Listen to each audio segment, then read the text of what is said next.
Hello then. Assalamualaikum warahmatullahi wabarakatuh, and a very good day for our fellow friends and lecturer. As you can see here, this is our group presentation on our wiring laboratory. But first and foremost, let me introduce you to our team members. So my name is Farhan bin Mazin. My matrix number is 2240192, and let's introduce my teammates. So here.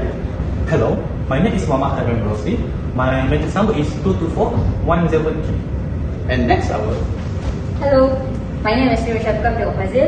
My matrix number is 2240177. And we are from Grade 23! Did you know that over 80% of households worldwide use single-phase wiring system because they are more cost-effective, easy to maintain, and sufficient to meet daily electrical needs, such as lighting, fans, and refrigerators. Huh? What is single-phase wiring? Single-phase wiring is an electrical wiring system that uses a single alternating current AC phase to deliver power. For personal safety, first we need to wear a suitable clothes that obey the Suruhanjaya Tenaga regulations. For safety at work, first we need to have a knowledge about the danger of the electrical shock and how to deal with it. There are two types of danger of electrical shock, which is direct touch and indirect touch. Make sure lecturer in charge provide first aid kit in the laboratory. If anything happen, make sure you know the correct step to do the CPR. For fire protection, make sure that you know where the fire extinguisher location and how to use it. And the exit door, make sure that you know where is it. On the hands-on one, start with the process of distribution box installation and surface wiring between two-way switch, lamp, and make use of single-phase wiring for the straightforward electrical setup. The installation process needs to meet the technical requirements set by Suruhanjaya Tenaga. Surface wiring electrical wire along the wall or ceiling surface must be enclosed in conduit for protection. Other alternative is utilizing of plumber plate.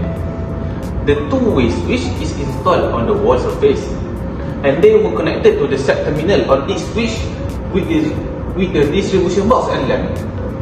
Perform continuity and resistance tests to ensure the proper current connection, and functionality verify that light can be controlled by both switch. All necessary tools and equipment should be organized in a wiring toolbox specifically for the specific requirement. For hands-on 2, we're going to learn about conduit wiring. So in conduit wiring, we have two circuits, which is ring circuit and radial circuit.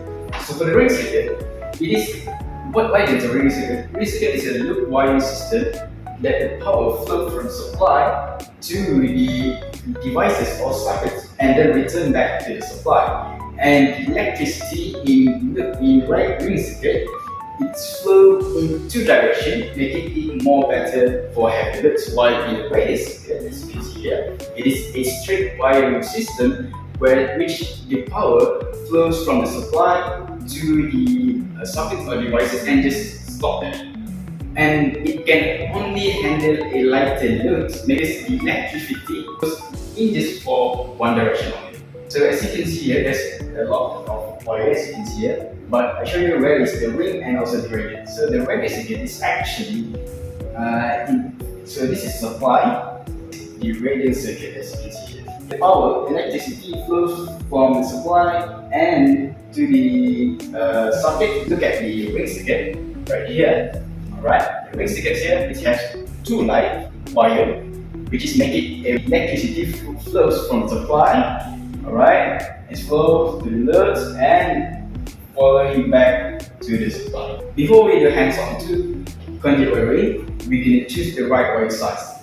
So why we need to choose the right wire size? Because we need to ensure the safety and also efficiency. And by choosing the right wire size, we need to refer from the Energy Commission. For hands-on 3, which is a mini chunky wiring, first we make installation of the live wire from the DB connected to the fan regulator and 2 1 switch. After that, we connect the neutral and earth wire directly to the ceiling fan and the fluorescent lamp from DB. After all the wires were connected, we cover all the wires with PVC trunking, and we make sure that every wire we connected to every device, which is the ceiling fan and wiring switch, and also to the LED, is both correctly installed and also functioning well. So as you can see, this is a figure 3, which is schematic diagram of ceiling fan and one-way switch, and also the fluorescent lamp chart. As you can see, the fan regulator and 2-gang one-way switch can control both the ceiling fan and also the LED fluorescent lamp. For the installation process at hands-on 3 mini truncated wiring, first, as you can see, we connect the fan regulator with the live wire from the DB box. We connect the earth wire from the DB box to the fan, and we also make the connection for live wire, earth wire and neutral wire at the fluorescent lamp base.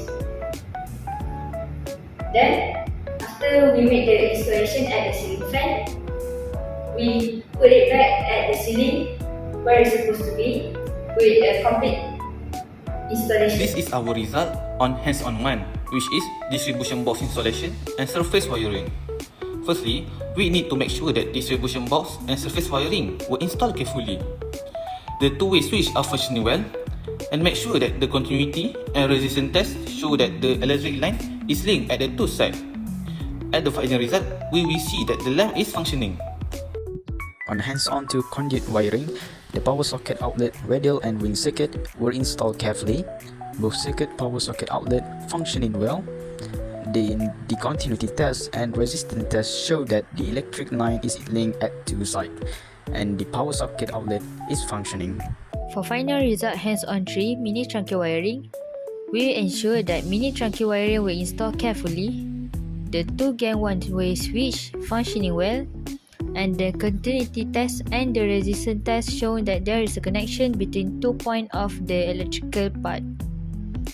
The ceiling fan and fluorescent lamp is functioning. In conclusion, the practical experience allow us to put theoretical knowledge into practice, improving our abilities in installing distribution box, surface wiring, conduit wiring, and mini drinking wiring.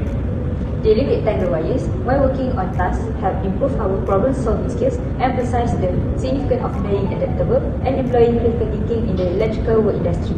This will expose us with the challenge that we will face in the future. However, there is still room to improve. We could explore areas like better understanding in new regulations and also learning advanced electrical technologies. But overall, the wiring lab gave us important skills in safety, precision, and the need for continuous learning.